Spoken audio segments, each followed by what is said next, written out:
Illawarra Hawks in 5. Some of us knew it, some of us didn't. You're in the no-flop zone, taking time out with myself, Boti Nagy, and of course Joey Wright. And Joey, you were actually at the game. We'll just give a quick rundown on what we're going to talk about today. Obviously, the Championship Series, a little bit of NBA, and a little bit of looking back over the season. Feel free to subscribe. We had a few more subscribers this week. Someone said that they'd be prepared to give us all their children.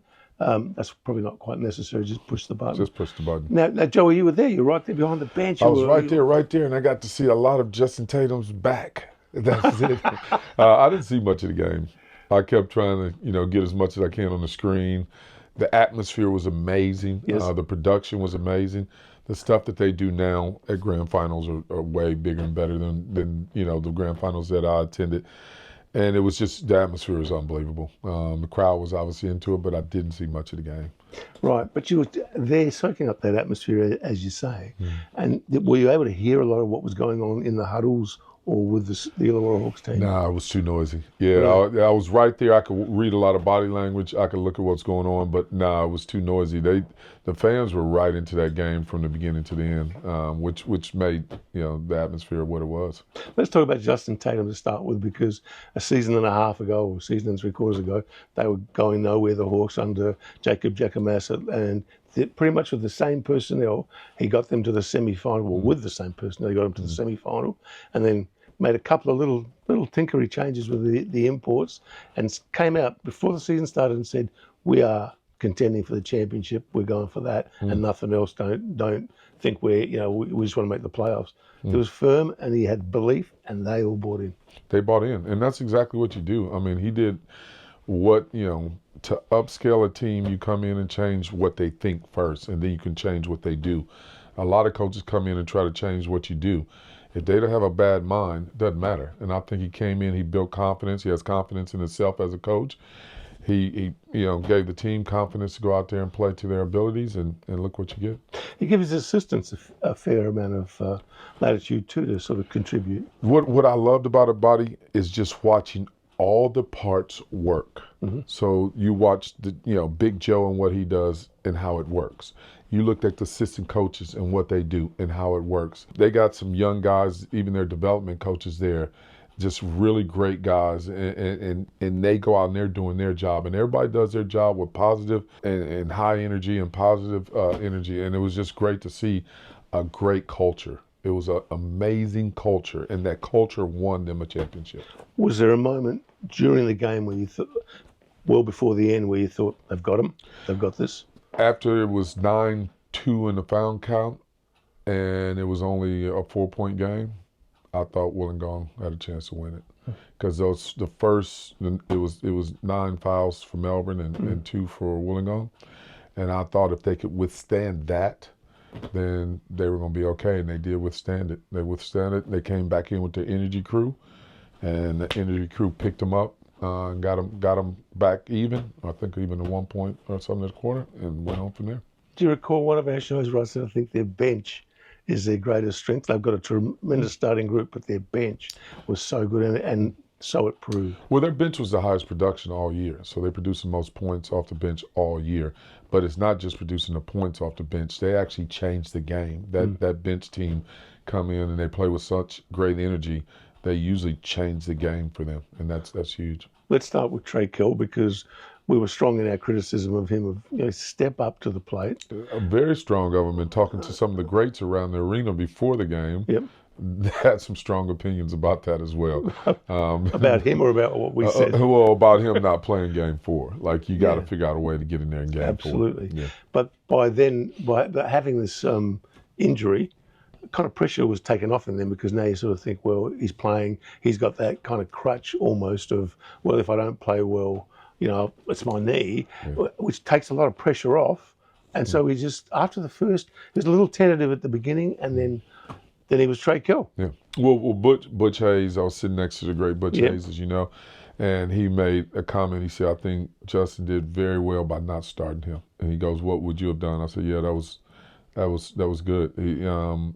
And Derek Rucker chimed in and said, yeah, he benched me in a playoff game and started Adam Gibson over front of me as well when he thought Adam was in a better situation. Adam finished with 18 and 8 that game. So It does. Sometimes I think it gives that veteran player a little kick in the butt to come out and play a little bit more. And he went very, very close to a triple-double, so he was important at all the right times. Yeah. William Davo Hickey, he's the real story of the championship series as far as I'm concerned. Yeah, me too. And that first quarter when Melbourne got off to a good start, they were 20-10 up there at one stage, and it looked, a little bit shaky. He's got 8 of the 10 points. He's got 12 points in the first quarter. He's marshalling that group. He's getting the crowd going, which I don't think that would have taken much to get him going. He was phenomenal. Well, look, he's just such a great example. And all you kids out there, please pay attention. Dave Hickey doesn't care about messing up. He doesn't care about doing good. He's out there to play basketball. He's out there to play basketball. So he's next play every single play. He just moves on to the next play. He's just playing basketball, and he takes all that energy that everybody else is worried about making shots, or did I turn the ball over, and am I doing the right thing, and what I look like, and throws all that shit out the door and just play basketball. And in today's world, that's rare. You used to have 9 guys doing that and maybe 1 or 2 that, one didn't. Now, he was like the only guy, next play, next play, next play, next play. And he had the physical ability to do that as well. Yep. Wani Swakalo-Bullock probably doesn't get a lot of credit, but he was very important to him in that game. Lucky Olbrich. 4 championships? Yeah. He's doing something right. He's 23 years old with 4 championships. There's not many people in the league can say that. So Swakalo-Bullock, he's doing his thing. Yep. And then Lucky Olbrich, I thought, was very, very good. Lucky was unbelievable. I thought he stabilized. They were actually going to him after sets and dead balls. They were going to Lucky to go to work, and he had some big shots down the stretch. So I thought Lucky played very well. Now I'm able to say it. Okay, the reason I picked Melbourne in 4 or Illawarra in 5 was because I didn't think Melbourne could go 5 games, and I thought towards the end of Game 4, when they needed to win it to wrap it up, they started to look their age. And that was the thing that I was thinking, going into that last game, back in Wollongong, with that rabid crowd, with that young, enthusiastic team, Melbourne start 20-10. I thought, well, that's it. Now they're showing their experience. They've got to put their foot on the throat early, because Illawarra was always going to win a 5th game. Yeah. Melbourne United has some thinking to do in the off season. It's a very old group. I'll just quickly run through some ages for you. You got Jack White's 27. But after that, Ian Clark, 34, Shaili, 32, Matthew Dellavedova, 34, Rob Lowe, 33, Marcus Lee, 30, CG, 43? Yeah. No, he's 36. That's CG. Anyway, that's an old group. When you look at they've still got some great young talent there in Flynn Cameron. Flynn Cameron is going to be 24, a star. Kyle Bowens, 24, Dash Daniels, 17. Tanner Cripps is 29. That surprised me. I don't think of him as an older player. I think of him as still an up and comer. Yeah. But they've got some thinking to do in the off season, because they've got to get younger. They had nothing in the tank towards the end. They fought to the end. They fought to the bitter end. Yeah. But there was those guys that you needed, your Chris Gouldings, your Matthew Dellavedova.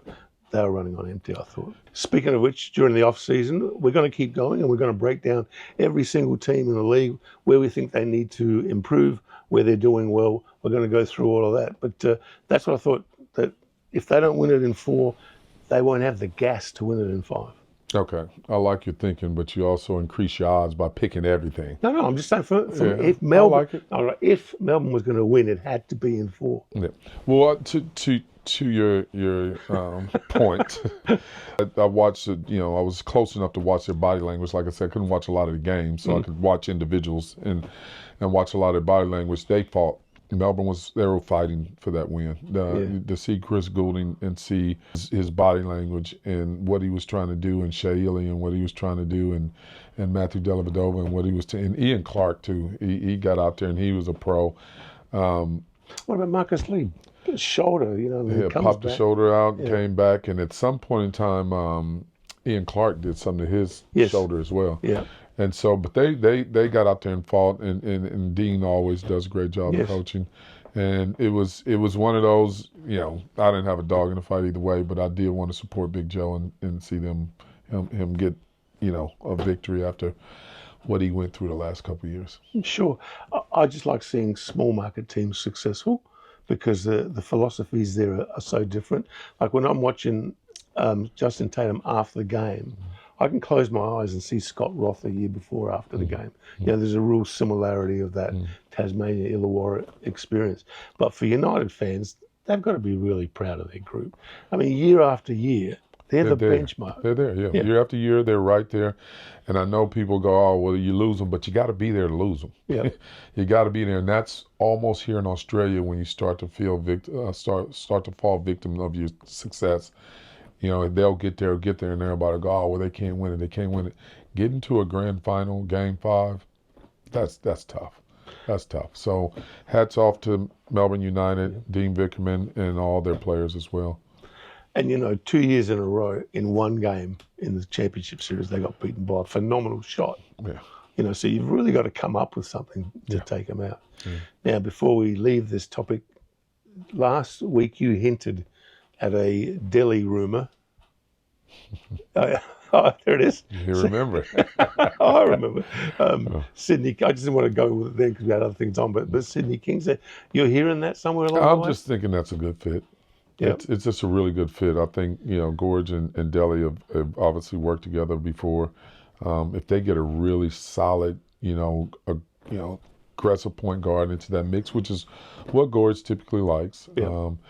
And I think they can really do some things because they can now start to move, import spots over. Look at different spots. Bogut would be a factor in that too, because obviously Delhi and Bogut have good history in terms of the Cleveland Golden State rivalry. I think Bogut would like anybody that's going to play the way Delhi plays. I mean, he plays with his heart.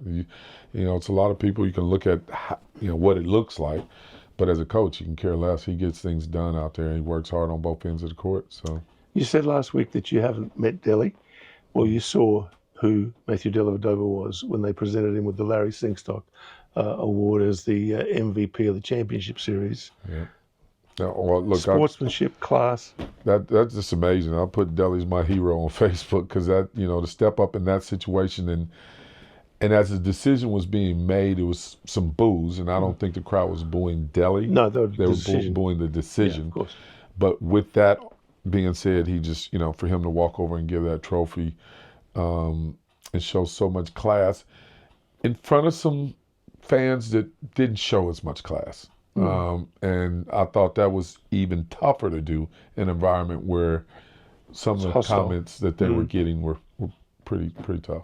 Yeah, I thought also when Chris Goulding, as the defeated captain, gave his speech, the crowd was a little less than what you'd like them to be. Exactly. And I know people have their opinions about Chris and whatever, but first of all, understand that we're playing a game, and that's a game, and our antics and who we are for 2 hours is not who we are as a person, because that young man is one of the best people I've ever met, period. Flat out, no ifs, ands, and buts about it. He's a great human. Him and his family are great people. Couldn't agree more. Okay, we've got some viewer topics. A couple of good ones in here. Couple of good ones. Monty's come through with a question for Joey. This is a multi-part question, so I'll read them just bits and pieces. The first is, as free agency is starting, what does that process look like from inside an NBL club? Like, what do you do? And how do clubs go about identifying the players they want to sign and retain? And who makes those decisions? Loaded question. A little bit. There's more to come. Well, let's talk about how free agency works. Rarely do anyone wait to free agency. All right, it's usually it's 2 weeks after the grand final before you're allowed to talk to someone. Yeah, 2 weeks after grand final before you're allowed to speak to someone. Right. But most people are jockeying and agents are calling and our friend of a friend is talking. You'll have some awareness of what people want to do before that free agency happens. We just can't sign anybody during that period of time. Right. I, as a coach, would never ever talk to anyone during the season. Like I just didn't do that. Unfortunately, we had a lot of coaches that did, and a lot of coaches who had power amongst the groups, meaning they were national team coaches or something like that. Yep.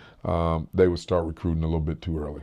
And that's why I always felt like the national team coach shouldn't be within the competition because it was unfair advantage for them. Okay, so what do? You put up on the whiteboard who you've got, who you want to keep, who we want to you want to keep, get.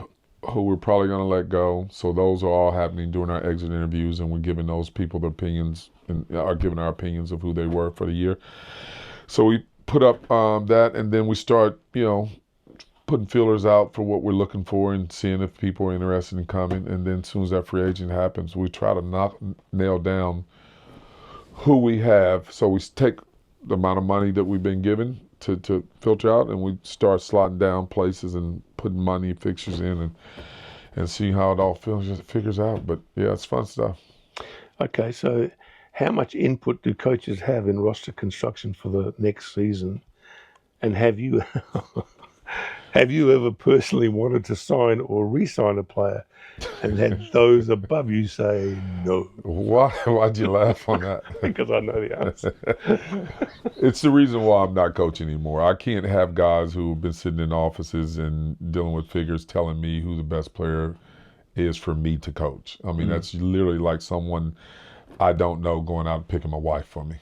So, arranged marriages were big in the old days. Yeah, I don't know who was happy in those. It happens nowadays more than it used to happen, but for the 18 years I coached, I picked my team for 15 years. Right. And then a couple of years I wasn't allowed to do that. Okay, Terry Aston loves our show, but he says, Joey, you had to be kidding saying you feel the current NBL commentators are doing a great job. He says, this is after admitting you wouldn't consider being a commentator, as you could not obviously be a mouthpiece for the ownership.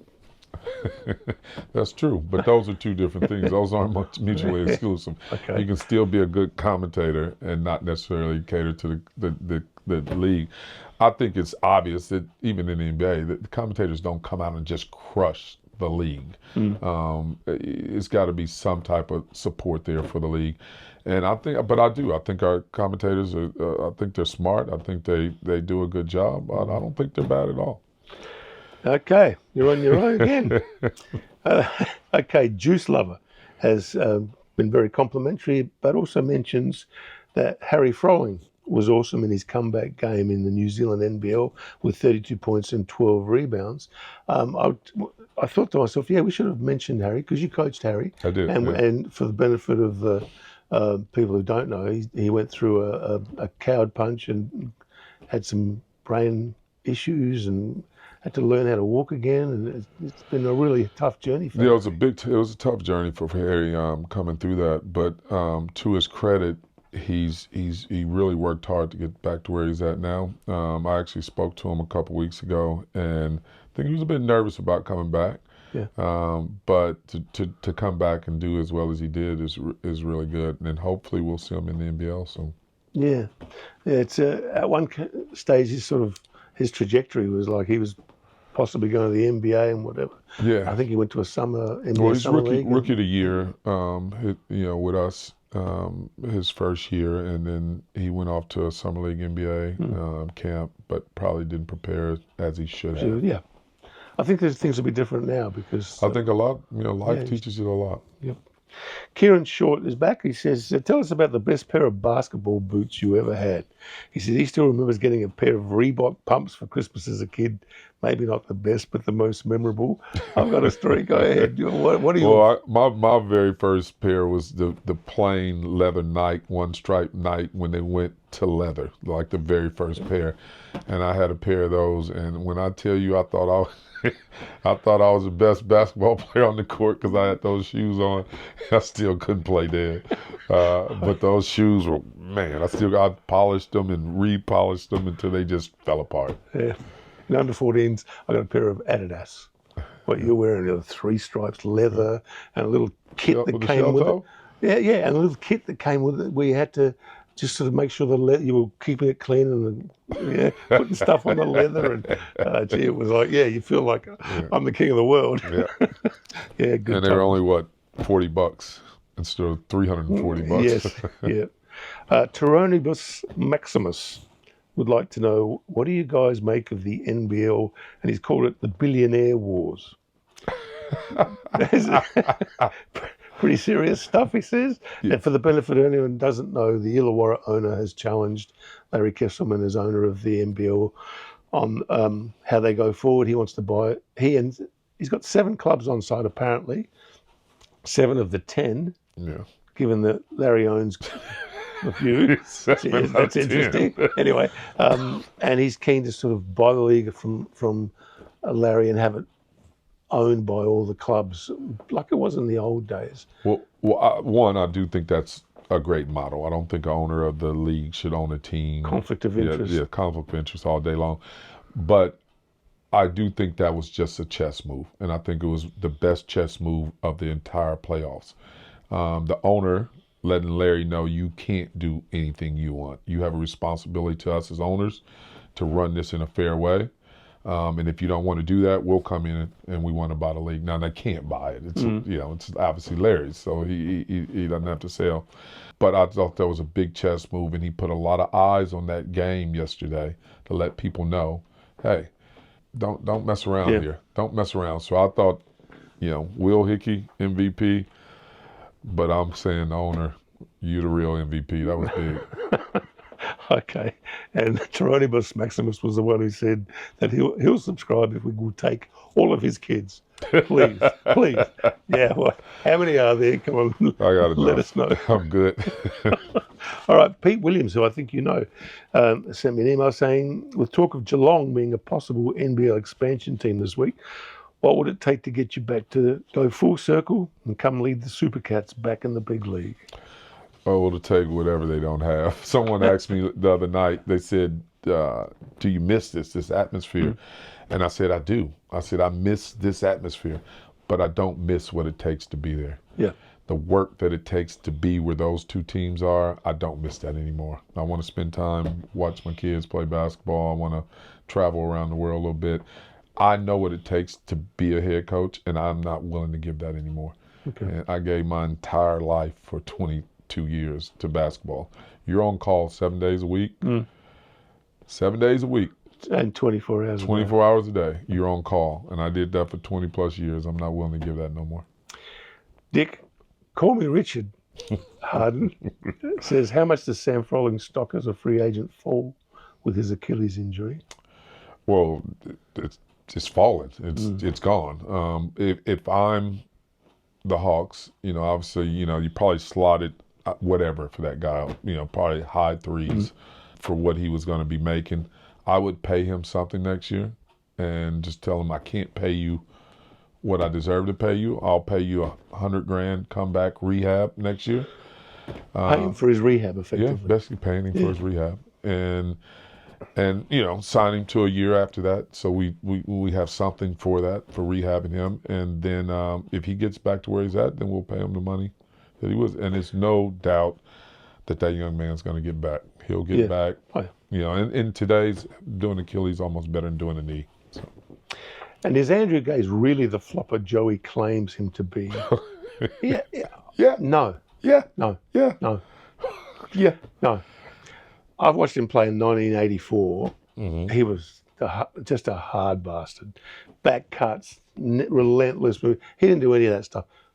I agree with you, towards the latter part of his career, when you've lost a step. When I saw him? Yeah, when you saw him. Yeah. So I can only go guarding the man. Yeah. All right. Yeah, okay. Okay, but I like the way you've projected him is that he's our greatest flopper, which I think is harsh. I agree with this. That is he really? No, because I saw all of his career, and I saw him flop when Vince Carter came at him in a exhibition game against the USA ahead of the 2000 Olympics, where he pulled Vince Carter onto him and nearly turned into a brawl. Yeah. He was at the latter stages of his career. He was doing some stuff. I saw him. I played against him in 95 or so. 94, 95. Okay. All right. And that particular time, a decade into his career, he was able to use the rules to his advantage. Okay. Call it a flop or not, he was able to use the rules to his advantage. I just thought he was very smart. I wasn't upset about it. If he caught me slipping and hooked my arm and dragged me off a screen and they called foul, that's my fault for leaving my hand out there. That's what I... Okay. Yeah. Stephen Barrett's got a good question here. It's player by player. Wollongong 2001 team versus Illawarra 2025 champions, which is the greatest team. And he's got the matchups. He's got Charles Thomas versus Trey Kell. I give that to Trey Kell. Yep. Matthew Campbell versus Tyler Harvey. Tyler Harvey. I'll give that to Matthew Campbell. Tyler Harvey. Well, Matthew is a defensive player, and Tyler didn't play that great. So, all right. Well, so that's We're even. talking about the whole season. Yeah, though, yeah, right? yeah. We're talking about the team. No. We're talking about the two of them going head to head. Yeah. Glenn Saville versus Dave O'Hickey. See, I don't think that's the likely matchup. These are the two guys that are the Larry Sengstock medalists, so they both were outstanding, but they're outstanding in different ways. Yeah. No, that one. I mean, even. Yeah, Will Hilke won't go down, though, on record as being the MVP of this series. It doesn't matter. We all know he is. Melvin Thomas versus Darius Days. I give that to Melvin. Yeah, give him Melvin all day. Axel Dench versus Sam Froling. Yeah. Damon Laria versus Hun Young Lee. Matthew Shanahan versus Wani Swakalo Bullock. Well, that's Wani. Matty Garrison versus Mason Peatling. I don't know Matt Garrison that well. Bit even. Bringing the same sort of stuff. Matt was a bit more exuberant with his behaviour. Grant Kruger versus Lachlan Olbrich. I will go with Lockie. Yep. So then, and finally, Brendan Joyce at the coaching table and Justin Tatum. Both great. Yeah, both great. There's no way you can really distinguish there. But I think overall, we've given that to the 2025 team. Well, look, someone asked me the other day about our Bullets team. Last night, Butch asked me. That Hawks team would beat us by 20. It's just a different environment now. The guys are so much more athletic. They're playing above the rim now. They play so much faster. Yeah. It's just a different game. They're more skilled from top to bottom than we were back then. But now it's just a different game now. Those teams are definitely better now than back in the day. Quick NBA word, Josh Giddy for the Chicago Bulls, 15 points, 10 rebounds, 17 assists, equal his career high, 8 steals, his new career high. Almost quadruple. Yeah, as the Bulls flog your Lakers. Yeah, that's great on Josh. He's actually stepping up. I love what he's doing now. It's good to get him out of Oklahoma City. I was worried when he was that last year at Oklahoma City. I wondered if that was going to be a decline for him, but he stepped up and he's doing well. We'll be back in a second with our highlight of the year.